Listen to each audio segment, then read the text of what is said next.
Continuamos ahora con el capítulo 21 de Hechos y vemos a Pablo zarpando ya dirigiéndose a Jerusalén.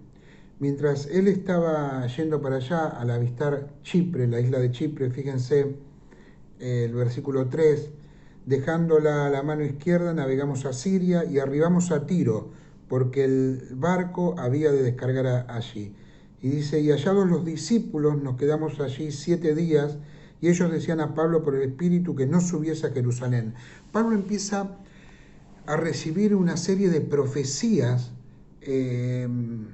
sobre que iba a sufrir en Jerusalén, pero también interpretaciones propias.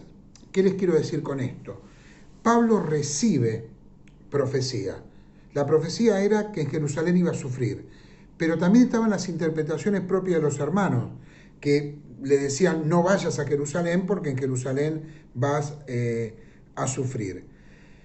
Y dice que cumplidos aquellos días, versículo 5, salimos acompañándonos todos con sus mujeres e hijos hasta fuera de la ciudad y puestos de rodillas en la playa oramos. Y acá vuelve a aparecer el abrazo, ¿no? Y abrazándonos los unos a los otros, subimos al barco y ellos se volvieron a sus casas. Esta pequeña iglesia de Tiro, digo pequeña porque cuando uno lee en el original, cuando dice y hallados los discípulos, quiere decir que los buscaron a ver dónde estaba la iglesia. No era una iglesia muy conocida ni muy grande, sino que tuvieron que buscar para poder hallar a los discípulos. Pero era una iglesia que estaba llena del Espíritu Santo, pero también tenía una característica, era una iglesia de familias. Fíjense que acompañan a Pablo las esposas, los hijos, hasta fuera de la ciudad, y luego, puestos de rodillas, oraron. También era una iglesia que no le asustaba dar testimonio antes las personas. Luego dice que al otro día, saliendo Pablo y los que con él estábamos, habla Lucas acá, fuimos a Cesarea y entrando en casa de Felipe el evangelista, que era uno de los 7, posamos con él. ¿Recuerdan? Felipe era uno de los 7 diáconos que había sido elegido junto con Esteban y fue él que le había predicado al eunuco etíope ahí en el camino de Gaza. Bueno, Felipe parece ser que tenía 4 hijas a las cuales él había educado muy bien en la fe y estas hermanas eran profetisas. Y vuelve a darle el Espíritu Santo una advertencia a Pablo sobre que iba a tener problemas. Dice que, fíjese el versículo 10, y permaneciendo nosotros allí algunos días, descendió de Judea un profeta llamado Ágabo. ¿Lo recuerdan? Ágabo era el profeta que estaba en Antioquía y que en Antioquía había profetizado que Jerusalén iba a pasar por un periodo de hambruna y por eso se juntó después el dinero para llevar a Jerusalén, por la profecía de este profeta, que dice que esa profecía iba a ocurrir en los tiempos de Claudio, ¿no? Cuando este profeta vino, tomó el cinto de Pablo y atándole los pies y las manos dijo, esto dice el Espíritu Santo, así atarán los judíos en Jerusalén al varón de quien es este cinto y le entregarán en mano de los gentiles. Al oír esto, le rogamos nosotros y los de aquel lugar que no subiese a Jerusalén. Volvemos a ver lo mismo. La profecía que viene del cielo para advertir a Pablo y la interpretación humana. No vayas, Pablo, no vayas a Jerusalén. Vemos la respuesta de Pablo. Entonces Pablo respondió, ¿qué hacéis llorando y quebrantándome el corazón? O sea, ese llanto lo hacía sentir débil a Pablo, le quebrantaba el corazón y Pablo tenía muy claro lo que tenía que hacer. Porque yo estoy dispuesto, dice Pablo, no solo a ser atado, mas aún a morir en Jerusalén por el nombre del Señor Jesús. Y como no lo pudimos persuadir, desistimos diciéndose, hágase la voluntad del Señor. Vamos a analizar esto. Acá hay una doble advertencia, ¿no? La del profeta Ágabo hay una advertencia de los seres queridos de Pablo, entre ellos Lucas, pero también hay una respuesta de Pablo, un profundo sentido por la misión que Dios le había dado. Me dice, si tengo que sufrir, sufriré. Pablo tomó la advertencia y la profecía como que debía prepararse para sufrir, pero no como para no ir. No sé si me entienden. El Espíritu Santo le estaba diciendo, vas a sufrir, prepárate espiritualmente, pero en ningún momento el Espíritu Santo le está diciendo, no vayas. Y eso fue lo que interpretó Pablo. Cuando los discípulos, los amigos, comprendieron de que Pablo estaba persuadido que tenía que ir a Jerusalén, ellos mismos deciden desistir, diciéndose, hágase la voluntad del Señor, ¿no? Versículo 15, después de estos días, hechos ya los preparativos, subimos a Jerusalén, y vinieron también con nosotros de Cesarea algunos de los discípulos, trayendo consigo a uno llamado Nasón de Chipre, discípulo antiguo con quien nos hospedamos. El viaje continúa, algunos discípulos lo escoltan a Pablo, parte del camino, hasta que Pablo llega a Jerusalén, versículo 17. Y acá nos detenemos un poco porque suceden muchas cosas. Cuando Pablo llega a Jerusalén, dice que los hermanos lo recibieron con gozo. Pablo empezó a contar lo que había pasado, fue a ver a Jacobo, el pastor de Jerusalén, y bueno, y comienza a contar todo lo que Dios hizo entre los gentiles. Versículo 20, cuando ellos lo oyeron, glorificaron a Dios y le dijeron, ya ves, hermanos, cuántos millares de judíos hay que han creído y todos son celosos por la ley, pero les ha informado en cuanto a ti, que enseñas que todos los judíos que están entre los gentiles apostatar de Moisés, diciéndoles que no circunciden a sus hijos ni observen sus costumbres. Primero, que esto no era totalmente verdad. Pablo había hecho circuncidar a Timoteo.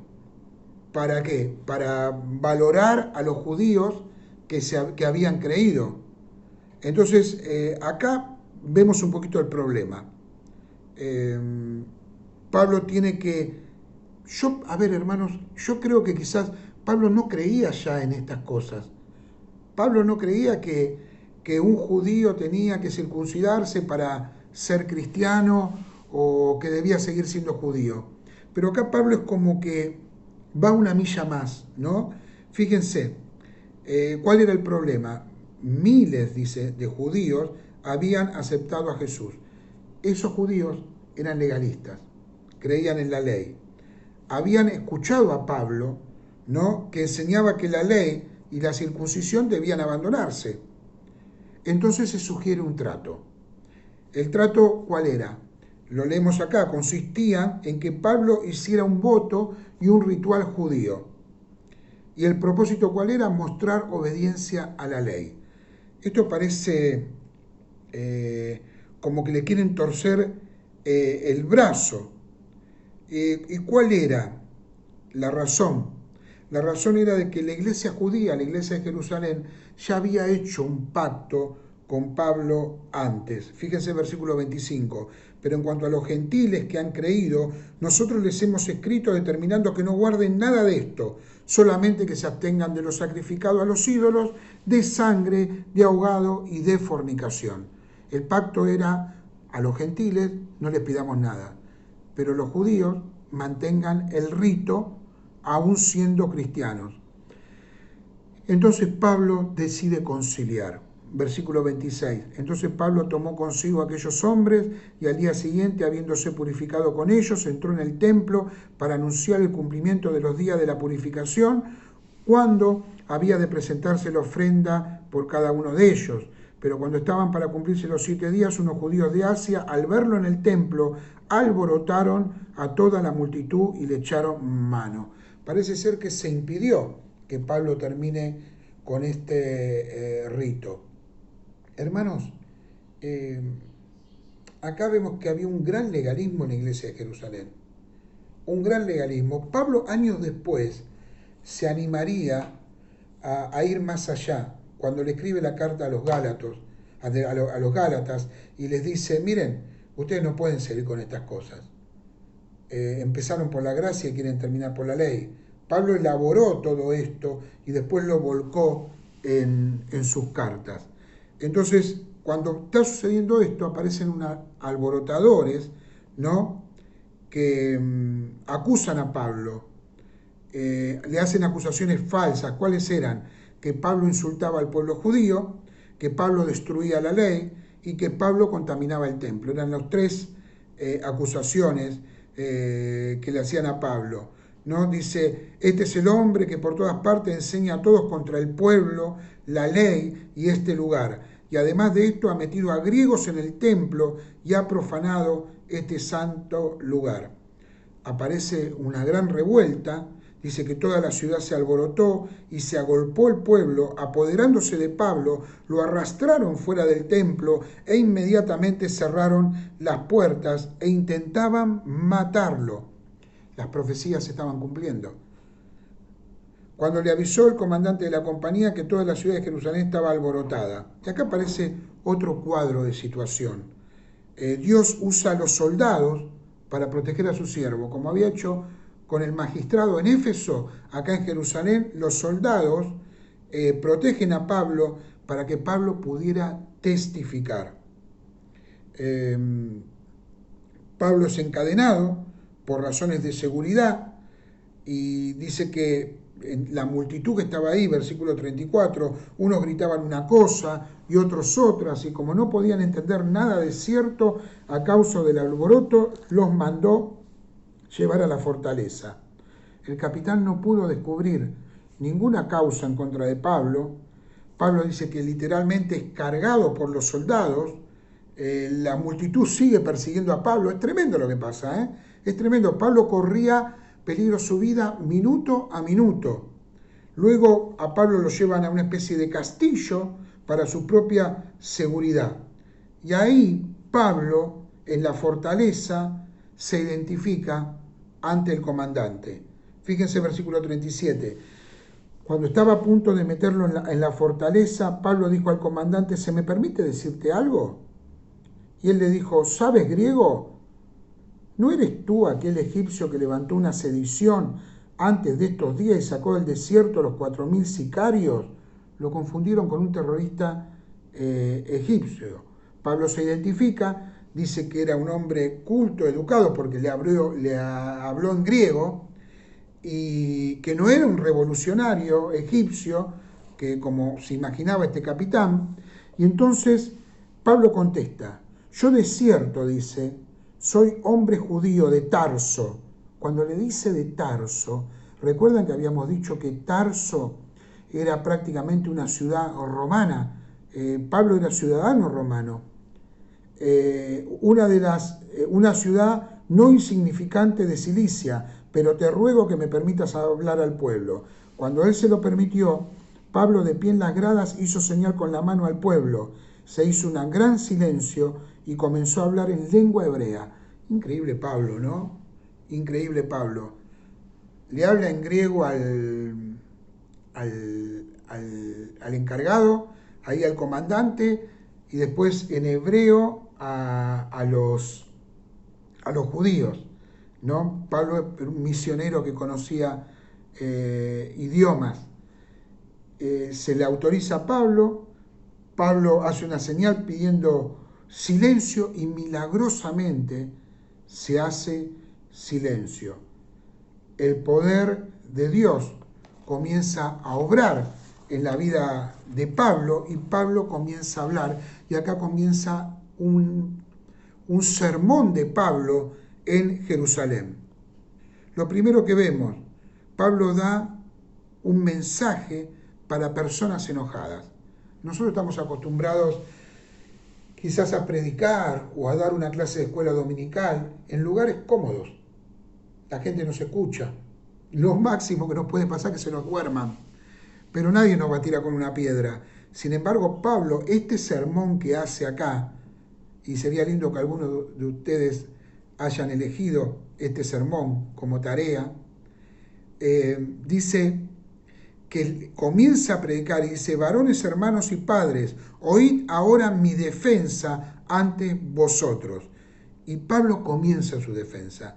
Lo primero que hace, después ustedes lo leen, es que él le habla del gran amor que Pablo tenía por su pueblo. Él les habló en lengua hebrea, ¿no? Los llamó hermanos, padres, les habló en hebreo. Y luego comienza a hablar de su vida anterior, cómo era la vida anterior de Pablo, la herencia que tenía, que era judío, que era de Tarso, pero que había sido criado en Jerusalén, que fue educado por los grandes maestros, educado, dice, a los pies de Gamaliel. Cuando nombró a Gamaliel, seguramente el pueblo debe haber dicho: uy, este hombre es un hombre importante.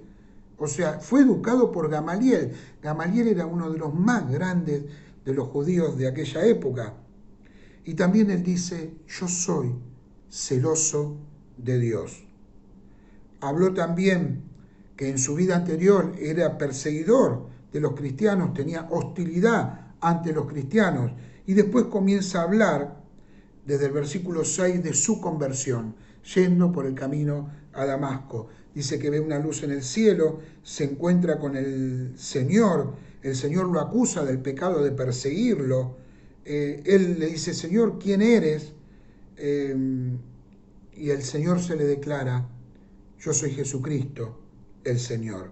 Dice que había testigos de ese suceso, personas que escucharon la voz de Dios. Luego habla de su entrega, ¿no?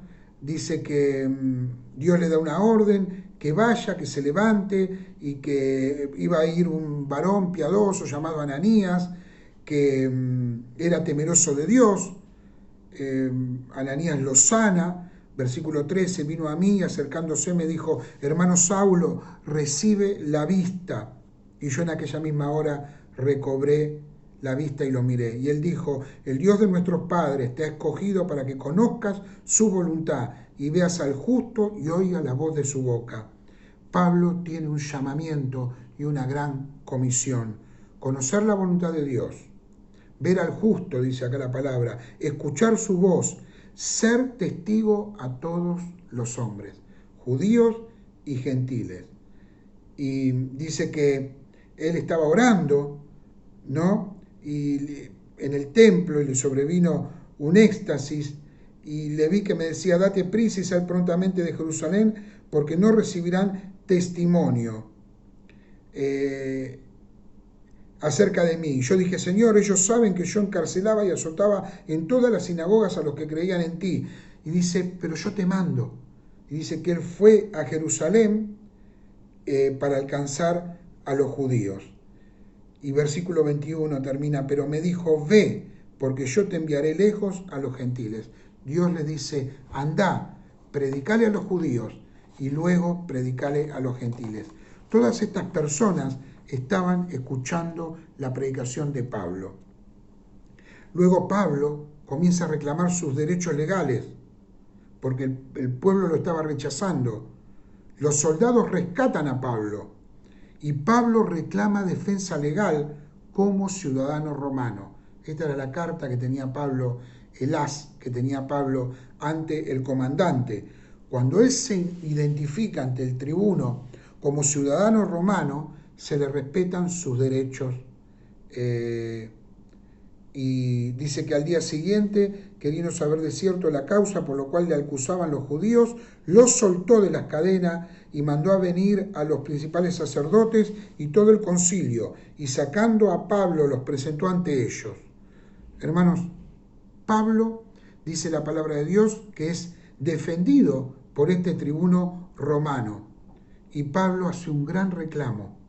Dice, versículo 20, ya estamos en el capítulo 23, Pablo, mirando fijamente al concilio, dijo: varones hermanos, yo con toda buena conciencia he vivido delante de Dios hasta el día de hoy.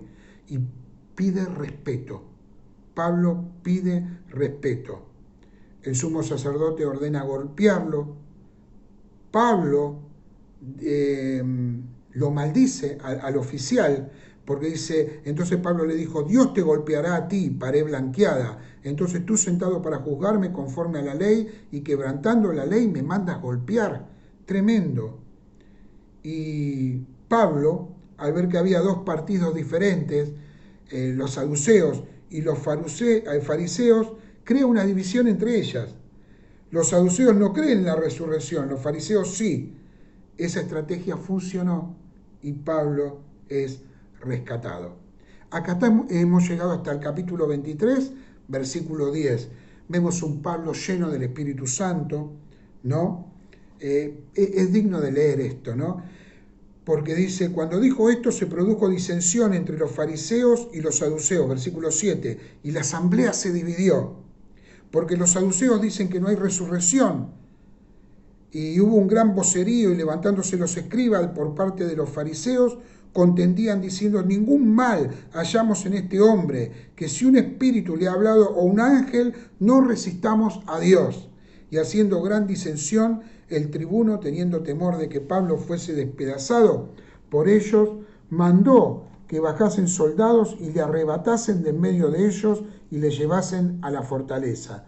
A la noche siguiente se le presentó el Señor y le dijo, ten ánimo, Pablo, pues como has testificado de mí en Jerusalén, así es necesario que testifiques también en Roma. Y a partir de ahora, Pablo va hacia Roma. Nos vemos en el próximo video, ya estaremos viendo el viaje de Pablo a Roma.